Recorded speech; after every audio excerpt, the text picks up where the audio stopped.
Halo semuanya, negara-negara di kawasan Asia Tenggara memiliki kemiripan latar belakang sejarah, kebudayaan, dan hampir semua negara di kawasan Asia Tenggara pernah menjadi negara jajahan, kecuali Thailand.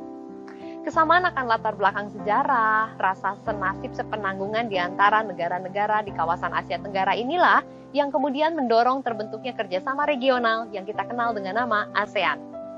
ASEAN dibentuk berdasarkan Deklarasi Bangkok pada tanggal 8 Agustus 1967 yang ditandatangani oleh 5 negara pendiri ASEAN. Para pendiri ASEAN adalah dari Thailand diwakili oleh Thanat Khoman, dari Indonesia diwakili oleh Adam Malik, dari Filipina diwakili oleh Narciso Ramos, dari Singapura diwakili oleh S. Rajaratnam, dan dari Malaysia diwakili oleh Tun Abdul Razak.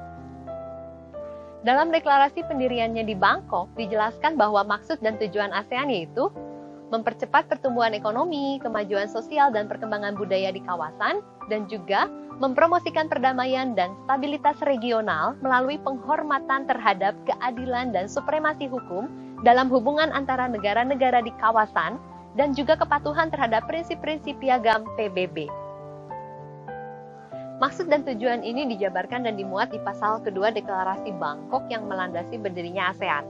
Seperti dikutip dari situs resmi Setnas ASEAN, tujuan ASEAN yaitu 1. Memelihara dan meningkatkan perdamaian, keamanan, dan stabilitas serta lebih memperkuat nilai-nilai yang berorientasi pada perdamaian di kawasan. Kedua, meningkatkan ketahanan kawasan dengan memajukan kerjasama politik, keamanan, ekonomi, dan sosial budaya yang lebih luas. Ketiga, mempertahankan Asia Tenggara sebagai kawasan bebas senjata nuklir dan bebas dari semua jenis senjata pemusnah massal lainnya. Keempat, menjamin bahwa rakyat dan negara-negara anggota ASEAN hidup damai dengan dunia secara keseluruhan di lingkungan yang adil, demokratis, dan juga harmonis. Kelima, menciptakan pasar tunggal dan basis produksi yang stabil, makmur, sangat kompetitif, dan terintegrasi secara ekonomis melalui fasilitasi yang efektif untuk perdagangan dan investasi yang di dalamnya terdapat arus lalu lintas barang, jasa-jasa, investasi yang bebas. Keenam, mengurangi kemiskinan dan mempersempit kesenjangan pembangunan di ASEAN melalui bantuan dan kerjasama timbal balik.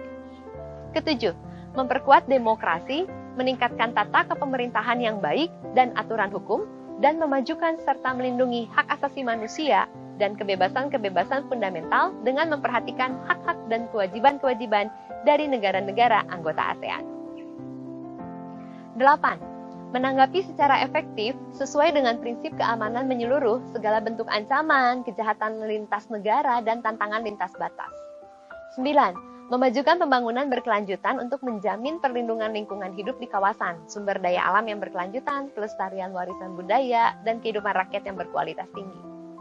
10. Mengembangkan sumber daya manusia melalui kerjasama yang lebih erat di bidang pendidikan dan pelajaran sepanjang hayat, serta di bidang ilmu pengetahuan dan teknologi untuk pemberdayaan rakyat ASEAN dan penguatan komunitas ASEAN.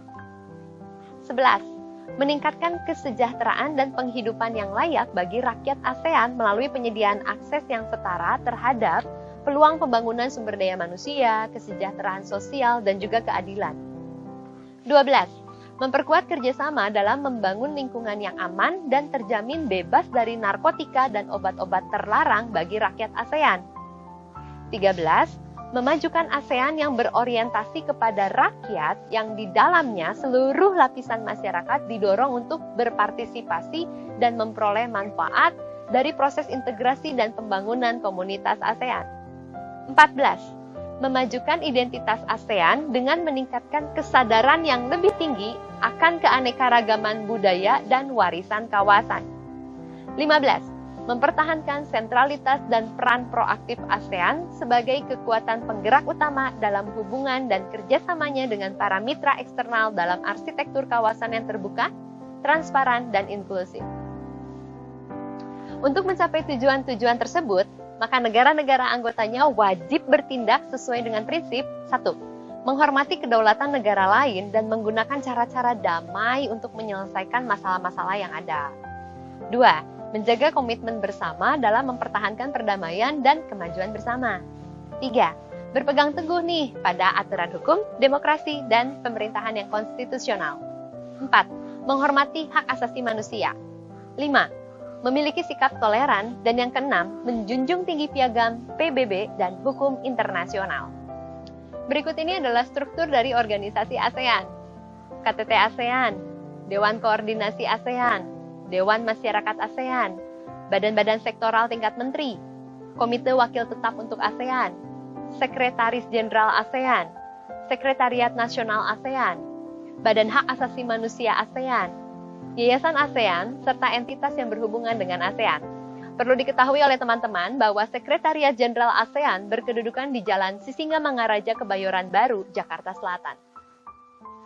Tugas dari Sekretariat Jenderal ASEAN adalah 1. Melaksanakan pekerjaan sehari-hari yang dipertanggungjawabkan kepada sidang para Menteri Luar Negeri ASEAN.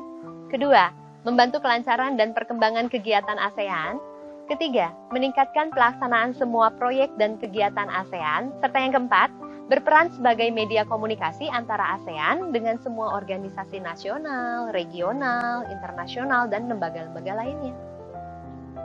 Melalui pemaparan tadi, sebagai bangsa Indonesia, kita seharusnya bangga akan negara kita yang turut serta dalam menggagas ASEAN. Melalui berbagai tujuan dari ASEAN, kita dapat melihat bahwa toleransi dan hak asasi manusia sangatlah diperhatikan. Maka sudah seharusnya lah kita sebagai bagian dari bangsa Indonesia mulai mempraktekkan sikap toleran di dalam kehidupan sehari-hari kita. Mari kita jadikan sikap toleran sebagai modal bagi kemajuan bangsa kita.